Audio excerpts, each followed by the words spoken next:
Very good morning. Today is the second day of our Bhutan trip അല്ലേ? ഇപ്പോൾ രണ്ടാമത്തെ ദിവസമാണ്. ഞങ്ങളിപ്പോൾ ഇവിടുന്ന് ഈ ഹോട്ടലിൽ നിന്ന് ഇന്നലെ താമസിച്ച ഹോട്ടലിൽ നിന്ന് മേത്താപേമയിൽ നിന്നും we are starting to Timbu. Okay, so just opposite ആണ് ലക്കി ഹോട്ടൽ ആൻഡ് ഫെൻഷോളി. അപ്പോൾ ഇവിടെ നിന്ന് ഞങ്ങൾ തിമ്പുവിലേക്ക് പോവുകയാണ്. ഇന്നിപ്പോൾ തിമ്പുവിൽ ഞങ്ങൾ വൈകുന്നേരം എത്തുന്നതായിരിക്കും.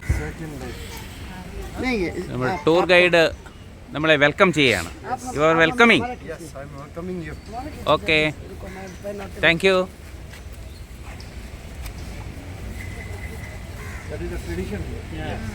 Traditional welcoming. डालो ऐसे डालो गले में.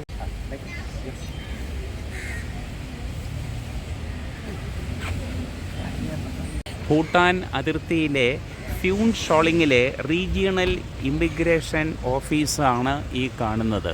ഞങ്ങൾ രാവിലെ 9 മണിയായപ്പോൾ ഇവിടെ എത്തി. അപ്പോൾ ഇവിടെ കയറിയിട്ട് വേണം നമ്മുടെ ഇമിഗ്രേഷൻ ഫോർമാലിറ്റീസൊക്കെ ചെയ്യുവാനായിട്ട്. പാസ്പോർട്ട് ഉണ്ടെങ്കിൽ പാസ്പോർട്ട് മതിയാകും, അതല്ലെങ്കിൽ നമ്മുടെ വോട്ടർ ID മതിയാകും.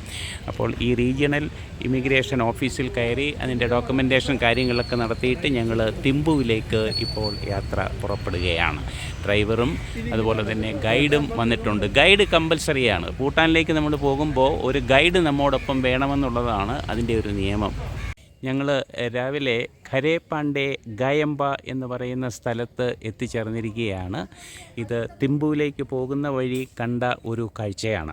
ഗായമ്പ എന്ന് പറയുന്നത് ഈ ബുദ്ധിസ്റ്റ് മോങ്കുകൾ അവർ പ്രായമായി കഴിയുമ്പോൾ ഇവിടെ അവരുടെ ഡ്രസ്സുകൾ, അവരുടെ നാഷണൽ ഡ്രസ്സുകളൊക്കെ മാറ്റി വെച്ചിട്ട് അവർ ധ്യാനത്തിൽ ഒക്കെ കഴിയുന്ന ഒരു സ്ഥലമാണ്. ഇതിന് ഉള്ളിലൊരു ക്ഷേത്രം പോലെ, അതായത് ബുദ്ധവിഗ്രഹവും മറ്റുമുള്ള ക്ഷേത്രമുണ്ട്.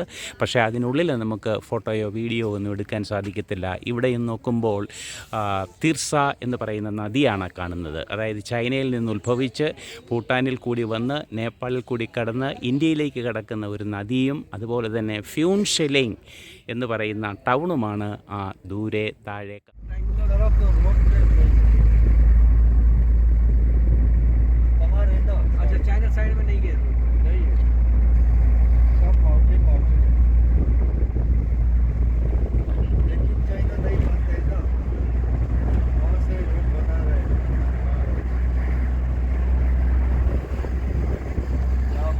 बॉर्डर में नहीं, लेकिन नियर टू भूटान बॉर्डर.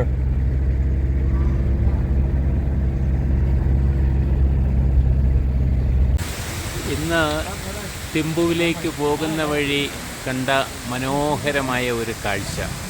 തിമ്പുവിലേക്കുള്ള മാർഗമധ്യേ ഇത്തരത്തിലുള്ള ധാരാളം വെള്ളച്ചാട്ടങ്ങളും അതുപോലെ തന്നെ ലാൻഡ് സ്ലൈഡുകളും കാണാനിടയായി. അതിൽ പാറയിലെ വെള്ളം തെറിച്ച് വീഴുന്ന ഒരു കാഴ്ച, അത് വളരെ മനോഹരമായിട്ട് തോന്നി. ഇതാ നോക്കിക്കേ, എത്ര മുകളിൽ നിന്നാണ് ഈ വെള്ളം വരുന്നത്. ഈ റോഡ് മുഴുവനും ഇത്തരത്തിലുള്ള ധാരാളം ലാൻഡ് സ്ലൈഡ്സുകളും മറ്റും ഉണ്ട്. നമ്മുടെ കൂടെ വന്ന ശ്രീ പട്നായിക്കാണ് പോസ് ചെയ്യുന്നത്. താഴെക്കൂടെ അതേപോലെ തന്നെ നല്ല ഭംഗിയാർന്നിട്ടുള്ള വെള്ളച്ചാട്ടം. അങ്ങേ സൈഡിലും മലയാണ്, അതിൻ്റെ മുകളിൽ ഫോഗാണ്. ഇടയ്ക്കിടയ്ക്ക് ഫോഗ് വരുന്നു പോകുന്നു. ലാൻഡ് സ്ലൈഡുകൾ, വെള്ളച്ചാട്ടങ്ങൾ, മനോഹരമായ ഭൂട്ടാൻ്റെ ഈ കാഴ്ച യഥാർത്ഥത്തിൽ നേരിൽ തന്നെ ഇവിടെ വന്ന് കാണുന്നത് വളരെ സന്തോഷകരമായിരിക്കും. നോക്കിയേ, വെള്ളം. വണ്ടിക്കാരൊക്കെ അതിൻ്റെ താഴെ നിർത്തിക്കൊണ്ട് വണ്ടി കഴുകുന്നുണ്ട് ചില വണ്ടികളൊക്കെ. ഞങ്ങൾ ഇന്ന് തിമ്പുവിലേക്ക് പോകുന്ന വഴിക്ക് ഉച്ചസമയത്ത് ലഞ്ച് കഴിക്കുന്നതിന് വേണ്ടിയിട്ട് കയറിയിരിക്കുന്ന ഒരു ഹോട്ടലാണ്. Divine Midway food and lodge എന്ന് എഴുതി വച്ചിട്ടുണ്ട്. അപ്പോൾ ഇതിനകത്ത് കയറി നോക്കാം. ഫുഡ് ഇവരുടെ എല്ലാ ടൈപ്പും ഉണ്ട്. ഇന്ത്യൻ ടൈപ്പും ഉണ്ട്, അതുപോലെ തന്നെ ഭൂട്ടാൻ ടൈപ്പും ഫുഡുണ്ടെന്നാണ് പറഞ്ഞത്. നോക്കാം.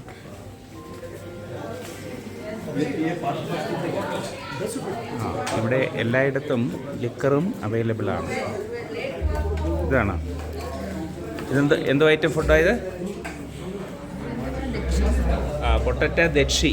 അപ്പോൾ ഇവിടെ ചീസിനകത്ത് ചീസിനകത്താണ് അവരെല്ലാം വേവിക്കുന്നത്. ചീസ് വെച്ചിട്ടാണ്, ചീസ് ചേർത്താണ്, പൊട്ടറ്റോയും പച്ചമുളക് എല്ലാം. അത് ഇവിടെയെല്ലാം ദക്ഷി എന്നാണ് പറയുന്നത് അല്ലേ? ചില്ലി ദക്ഷി, പൊട്ടറ്റോ ദക്ഷി അല്ലേ? ദക്ഷി ചേർത്തിട്ടാണ് പറയുന്നത്. അപ്പോൾ ഏതായാലും എന്താണെന്ന് നമുക്ക് ടേസ്റ്റ് ചെയ്ത് നോക്കാം.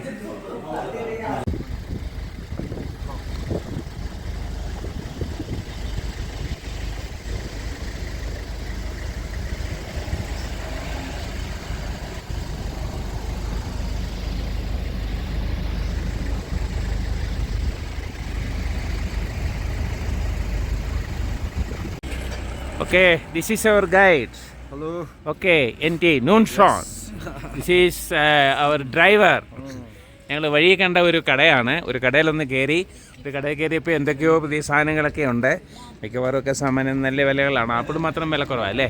ഇച്ചിരി പിയറിന് വില കുറവാണ്, 150 രൂപയുള്ളൂ അല്ലേ? ബാക്കിയെല്ലാം what is that? Oh okay okay, Bhutan paan. വെറ്റിലയും പാക്കും ഒക്കെയാണ്. അത്യാവശ്യപരമായിട്ട് കടകളൊക്കെ ഉണ്ട്. ചെറിയ കടയാണ്, സാമാന്യം സാധനങ്ങളൊക്കെ ഉണ്ട്. വിലയൊക്കെ നമ്മുടെ ഇവിടുത്തേലൊക്കെ ഇച്ചിരി കൂടുതലാണെന്ന് തോന്നുന്നു. എങ്ങാനും കൊള്ളാം, നല്ല ഒരു ചെറിയ ഒരു കടയാണ്. ഞങ്ങൾ ഇന്ന് ഭൂട്ടാൻ്റെ ക്യാപിറ്റലായ തിംഫുയിൽ വന്നപ്പോൾ ഞങ്ങൾക്ക് എടുത്തിരിക്കുന്ന റൂമാണിത്. ഇതും ഇന്നലത്തെ പോലെ തന്നെ നല്ല ഒരു ബെസ്റ്റ് റൂമാണ്. മിക്കവാറും അത്യാവശ്യം എല്ലാ സൗകര്യങ്ങളും ഉണ്ട് അല്ലേ? ബാത്റൂം തുറന്നേ. ബാത്റൂം കൊള്ളാവോ? തുറക്കേ. നല്ല വൃത്തിയുള്ള ബാത്റൂമാണ്.